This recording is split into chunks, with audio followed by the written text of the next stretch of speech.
Queridos, eu queria compartilhar com vocês uma porção das Escrituras que se encontra em 1 Coríntios, capítulo 1, versículo 22 ao versículo número 24. E queria falar sobre pregando a Cristo.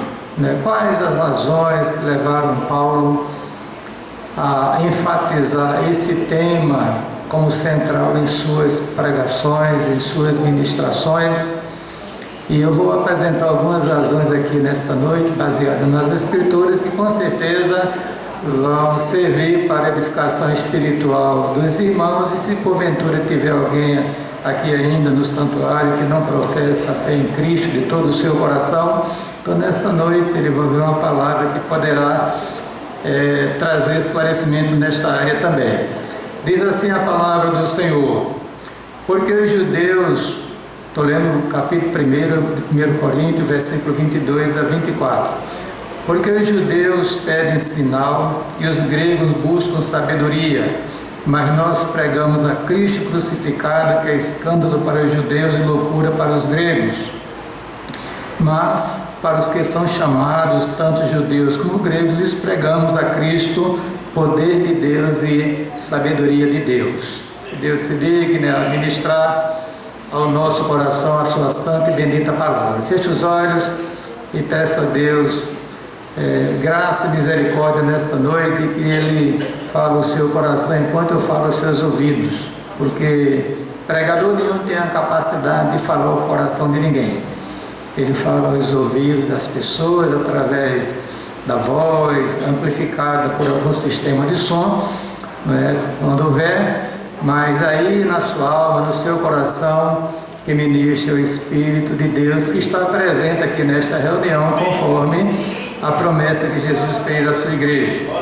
Pai querido, nós queremos manifestar a nossa gratidão pela bênção de sermos os teus filhos. Queremos a Deus ainda te agradecer por esta noite, por estarmos aqui diante de tua santa presença para celebrar o Senhor, o culto que lhe é devido. Agradecemos por esse privilégio em nossas vidas e rogamos uma bênção especial esta noite para os teus filhos, as tuas filhas que se encontram aqui nesse santuário, ser servido por graça, por misericórdia, por compaixão, ministrar nossas almas que tanto carecem de ti. Abençoe cada pessoa que se encontra aqui nesta noite, aqueles que não puderam vir para a tua casa por razões que o Senhor as conhece. Pedimos que o Senhor os visite, os abençoe, renovando as suas forças físicas e espirituais. Pedimos a Deus pela nossa igreja, pelos irmãos que se encontram aqui, pelas nossas famílias, nossos lares. Ó Deus, faz uma obra poderosa que só Tu podes fazer na vida do Teu povo. É assim que nós oramos, nós suplicamos, com gratidão em nome de Jesus. Amém. Queridos, nós conhecemos a vida do apóstolo Paulo.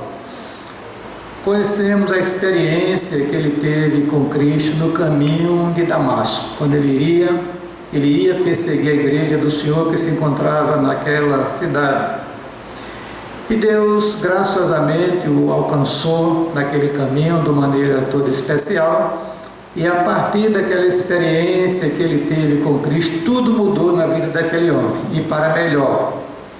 E ele foi instantaneamente convocado para o ministério apostólico, e ele começou agora a pregar a Cristo. E estas pregações de Paulo, as suas ministrações, os seus escritos, ele tem como tema central a pessoa e a obra de nosso Senhor Jesus Cristo. Paulo era um homem apaixonado por Cristo. Essa paixão que ele tinha, ele colocava em evidência através das suas ministrações, dos seus escritos e do seu trabalho na itinerância que ele exercia no mundo gentílico da época. Paulo, ele visitou muitas cidades pregando a Cristo. Cristo era a razão principal do ministério do apóstolo Paulo, como deve ser também hoje a igreja do Senhor. Apesar de nós vermos a igreja hoje descaracterizada por causa dos ministros que estão pregando a palavra do Senhor, quando praticamente só se ouve falar em Jesus quando termina a oração de cada um que ora em nome de Jesus. Às vezes centenas e centenas de pregações, os ministros do Senhor nem sequer falam de Cristo nem de sua obra, que é a razão central, cerne de todas as Sagradas Escrituras. Então, nesta noite eu queria mostrar algumas grandes razões porque Paulo, ele pregava a Cristo. Ele chegou a dizer aqui à igreja de Corinto que os gregos, os judeus buscavam sinais, os gregos buscavam sabedoria, mas eles pregavam a Cristo e Cristo crucificado, que os judeus consideravam escândalo, os gregos loucuras. Mas ele disse o seguinte: para os que são chamados, quer dizer, os salvos genuínos, tanto judeus como gregos, lhes pregamos a Cristo, poder de Deus e sabedoria de Deus. Então eu queria começar logo dizendo aos irmãos que Jesus é o tema central de todas as Sagradas Escrituras. Ontem eu estava terminando essa mensagem e comecei logo outra mensagem que breve eu iria apresentar aqui à igreja, mostrando Cristo em cada livro da Bíblia e citando os textos correspondentes para que a gente entenda que ele é o personagem central de todas as Sagradas Escrituras. E ele disse isso quando falou ao seu discípulo, dizendo que sobre ele estava escrito na lei de Moisés, nos escritos e também nos livros dos profetas. Então toda a escritura do Antigo Testamento apontava para Cristo, e o Cristo que haveria de vir. O Novo Testamento fala de um Cristo que veio e viveu conosco aqui, realizou a obra redentora, morrendo na cruz do Calvário, que nós iremos celebrar a ceia daqui a pouco, e foi sepultado, ressurgiu dentre os mortos e ascendeu aos céus e está lá governando a igreja e o universo. Então, a primeira grande razão, queridos, que levou Paulo a pregar a Cristo, porque Paulo recebeu a revelação de que Jesus Cristo, a fé em Jesus Cristo, ou melhor, que Jesus Cristo era o objeto único da fé salvadora. A pessoa dizer eu creio em Deus, esta crença é uma crença genérica, e Tiago diz que até os demônios creem e estremecem. Então a fé, irmãos, salvadora, ela tem um objeto único, que é o nosso Senhor Jesus Cristo. Quem determinou isso foi o conselho da Santíssima Trindade.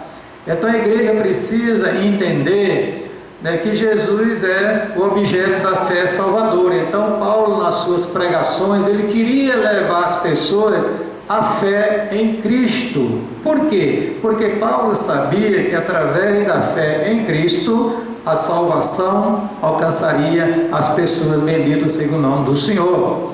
Ele disse: pela graça sois salvos mediante a fé, isso não vem de vós, é um dom de Deus.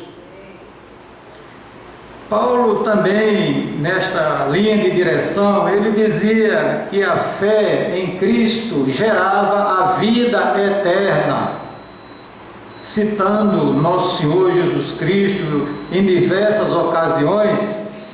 E a gente precisa entender esta grande verdade. Isso fora revelado por Deus, que a fé em Cristo, além de gerar a salvação, ela dava ao homem a felicidade de receber a vida eterna, que é o sonho de todo ser humano, viver para sempre. Ninguém quer morrer, o homem não foi feito para morrer, a morte foi imposta à natureza humana por causa do pecado. Então a fé em Cristo gera no coração do homem esta vida com a dimensão eterna. Começa neste mundo com a vida abundante e se prolongará por toda a eternidade. Bendito seja o grande nome do Senhor, Paulo diz: ele vos deu vida, estando vós mortos em vossos delitos e pecados. Então a igreja é uma igreja viva, amém? É uma igreja que tem o dom da vida eterna dada por Cristo, e isso é recebida pela fé. É o que a palavra de Deus nos diz. Por exemplo, lá em João capítulo 3, verso 16, que nós chamamos o Evangelho em miniatura, você vai encontrar um texto memorável que fala sobre isso, porque Deus amou o mundo de tal maneira que deu o seu Filho unigênito, para que todo aquele que nele creia não pereça, mas tenha o quê? A vida eterna. Este é o sonho nosso, irmão.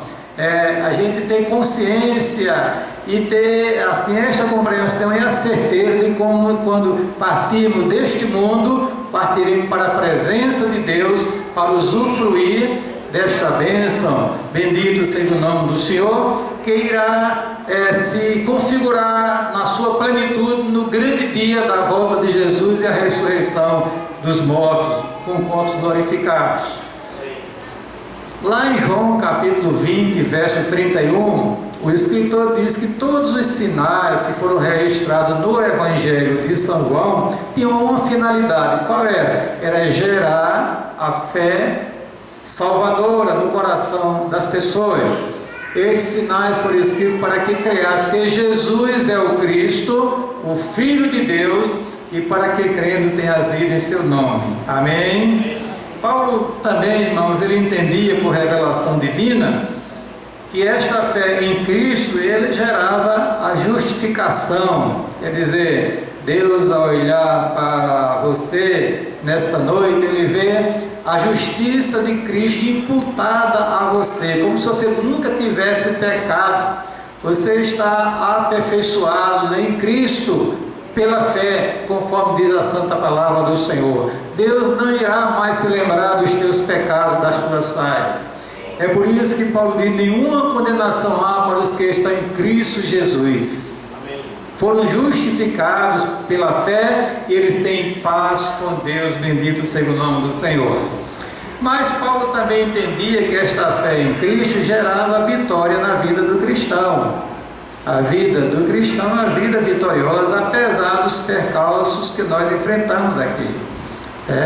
Nós enfrentamos muitas lutas, muitas dificuldades, tropeçamos, caímos aqui, nos levantamos acolá, mas a Bíblia diz, meus amados irmãos, que a vereda do justo é como a luz da aurora, que vai brilhando, brilhando até esse dia perfeito. E a palavra de Deus ainda diz que 7 vezes cairá o justo, mas o Senhor o levantará. E Paulo entendia que, gerando a fé no coração das pessoas através da pregação da palavra do Senhor, os crentes seriam crentes vitoriosos para a glória de Deus. Ele chegou a dizer que graças a Deus que nos dá a vitória por nosso Senhor Jesus Cristo. E dizia que Cristo sempre conduz a igreja em triunfo. Irmão, você é uma pessoa privilegiada, uma pessoa abençoada por Deus. É uma pessoa vitoriosa. É uma pessoa que passa pelas ondas, andando sobre elas, olhando para Cristo com fé. Bendito seja Deus, e Deus sempre lhe conduz em triunfo, louvado seja o nome do Senhor. Amém?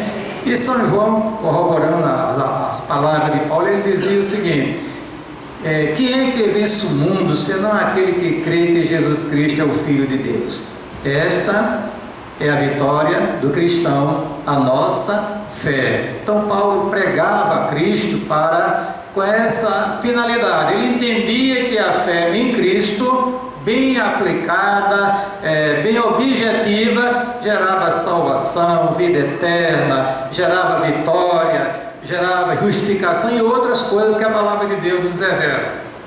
Mas, irmãos, o segundo ponto é que Paulo pregava a Cristo porque ele tinha o entendimento pelo Espírito de que Cristo era Deus. E se era Deus, deveria ser adorado, deveria ser reverenciado, exaltado e glorificado. Paulo foi um dos que mais ensinou nesta direção. Você vai encontrar na Bíblia Sagrada, nos escritos de Paulo, a ênfase na deidade de Cristo. Isto fora dado por revelação do Espírito a ele, então ele pregava isso com muita autoridade.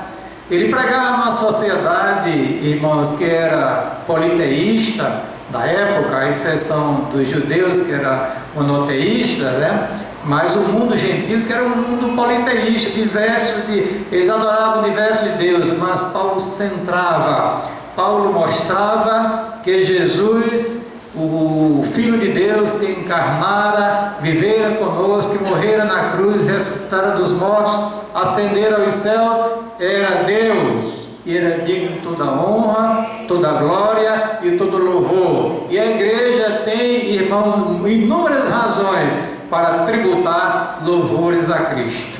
Basta dizer que o nosso Salmos e Hino 231 é de uma grandeza extraordinária. Saudai o nome de Jesus, arcanjos os prostrais, diante do Filho do eterno Deus com glória coroai.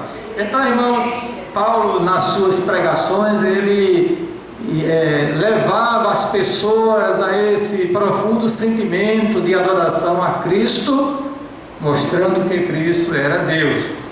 Eu queria convidar os irmãos a abrir a Bíblia, por favor, rapidinho, lá em Colossenses capítulo 1,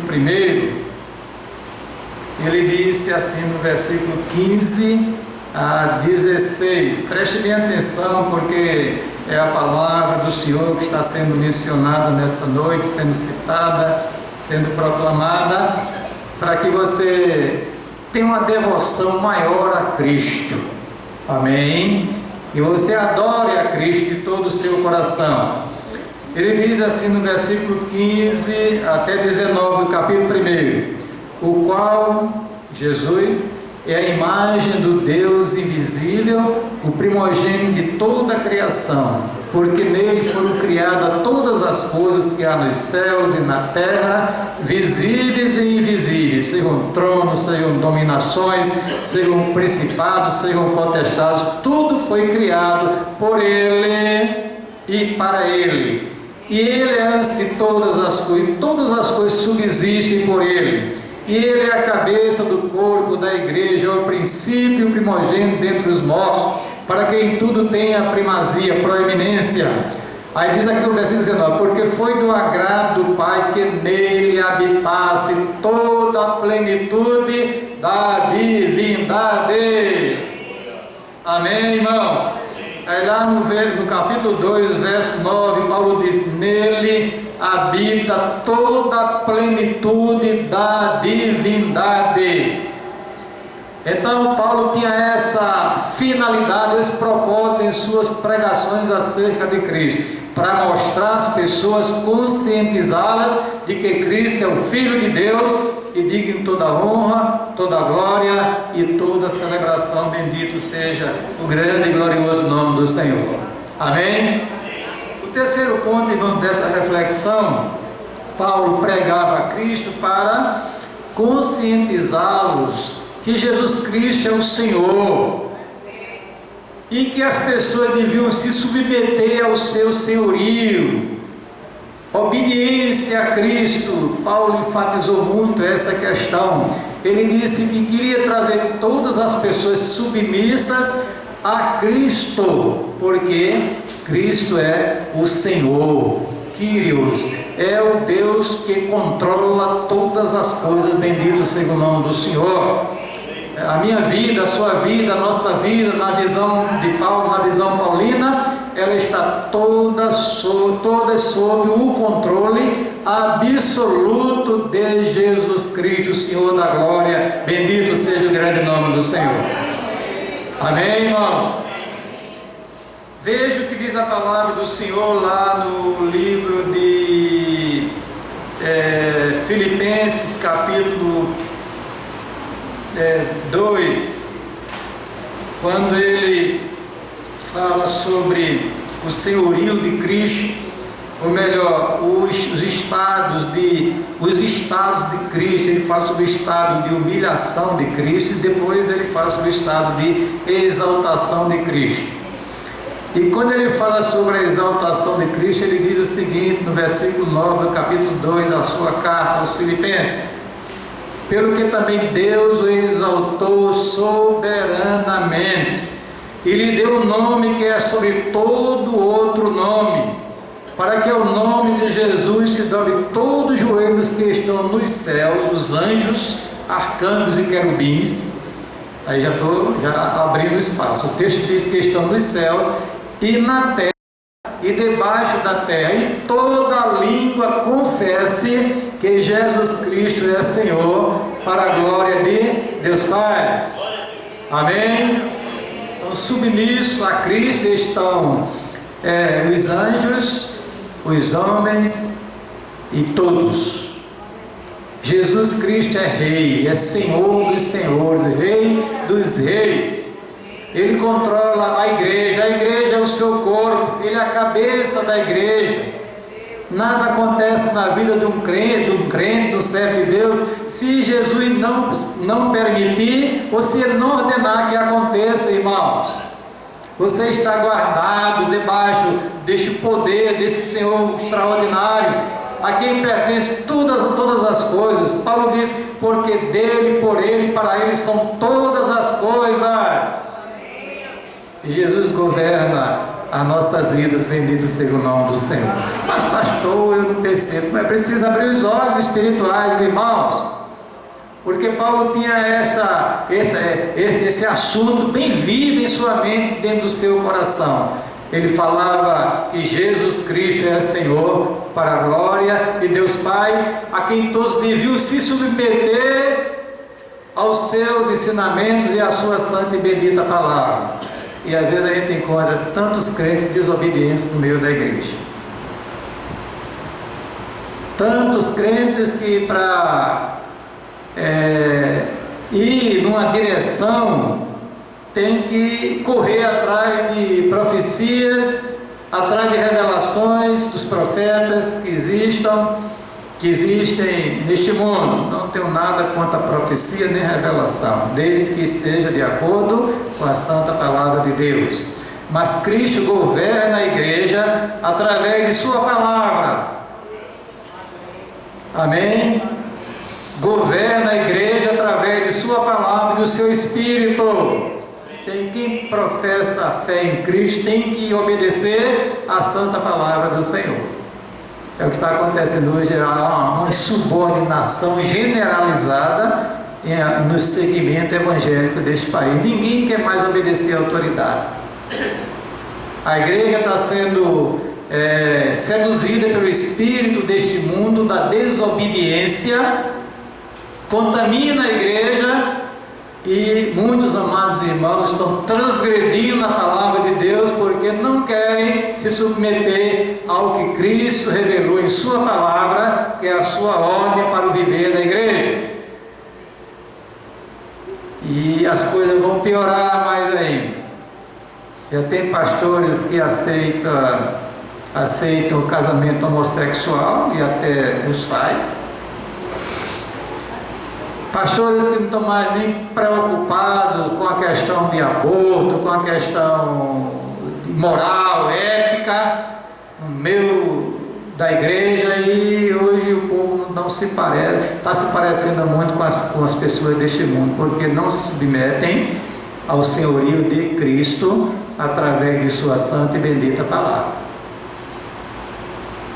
E às vezes quando a gente questiona, o mundo se acaba, fica com raiva, entroncha a cara, fica falando, reclamando, porque não querem se submeter ao senhorio de Cristo através de sua palavra. Todos nós, irmãos, temos que se submeter a Cristo. Eu vivo sempre pedindo misericórdia a Deus na minha vida, para que eu possa me submeter às orientações de Cristo. Estou com uma grande responsabilidade diante dele, cuidar deste rebanho. Eu preciso ser submisso a Cristo, a sua palavra, e proclamar doa em quem doer, porque a Bíblia diz, irmãos, na medida que se aproximar o final dos tempos, as pessoas não quererão ouvir mais a verdade da palavra de Deus, vão querer sua mensagem que agrade aos seus ouvidos. Os pregadores estão sendo tentados e até coagidos a pregar aquilo que a igreja gosta. Ninguém quer falar mais de pecado no meio da igreja. Ninguém quer falar mais nesta área. Mas é a palavra de Deus. Paulo diz que todos devem submeter-se a Cristo. E tem mais um negócio, que as ovelhas de Jesus, disse o próprio Jesus, ouvem a sua voz. Então, se você é ovelha de Jesus, você vai se submeter de bom grado ao senhorio de Cristo, que está muito difícil hoje. A gente obedece numa área e noutra área a gente faz vista grossa, não quer obedecer.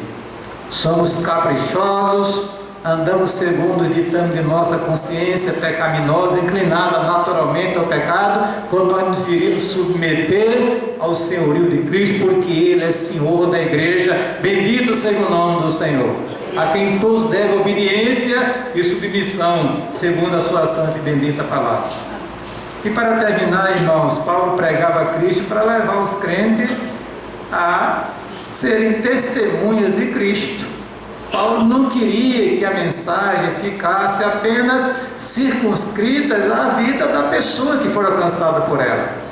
Paulo ensinava pelo Espírito que a igreja deveria divulgar a palavra, divulgar a Cristo, pregar a Cristo, para que as pessoas pudessem também ter conhecimento desta verdade, aceitá-la e aí ser abençoados eternamente por Cristo. Então, irmãos, nós encontramos na Bíblia diversos textos que falam sobre essa questão: pregar a Cristo, testemunhar de Cristo, pregar através da palavra, porque afinal de contas a gente não pode pensar que o cristão ele deve apenas testemunhar com a sua vida, né? Porque a Bíblia diz que a fé vem pelo ouvir de quê? Da palavra de Deus. Então o crente ele deve abrir a boca e falar de Jesus Cristo a alguém, ou através de um folheto, entregando a Bíblia, o Novo Testamento, convidado para a igreja, aconselhado. Você tem um campo vasto para trabalhar nesta área, mas também deve viver o Evangelho de Jesus Cristo. Quer dizer, as pessoas têm que olhar para você e ver o Cristo em você. Amém? Porque afinal de contas você reflete a vida de Cristo em sua vida, irmãos. Nós temos que ser parecidos com Cristo. As pessoas têm que compreender essa grande verdade, têm que andar direito diante de Deus, têm que procurar viver uma vida de santidade, porque Deus não compactua com o pecado, irmãos. O profeta Amós já dizia: como andarão dois juntos se não estiverem de acordo? Então, se você professa a fé em Cristo, você tem que viver aquilo que você é em Jesus Cristo. É por isso que Paulo diz: somente deveis portar-vos dignamente, conforme o quê? O Evangelho de quem? De Jesus Cristo. Para que as pessoas vejam na sua vida, sem você abrir a sua boca, que você é uma pessoa que é diferente, você é um cristão, você é um pequeno Cristo, você reflete em sua vida a glória de Deus. Bendito seja o nome do Senhor.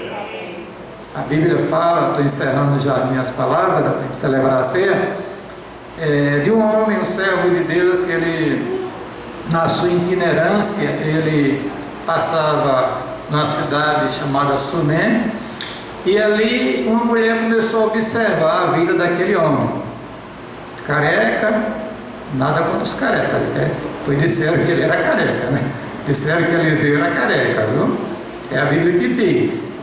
E por causa dessa brincadeira ele amaldiçoou um bocado de gente e foi de manter o mal do mundo. Zombar do servo de Deus não é bom não, né? Mas o texto diz que ele tinha pouco cabelo na cabeça. Pronto, fica melhor, né?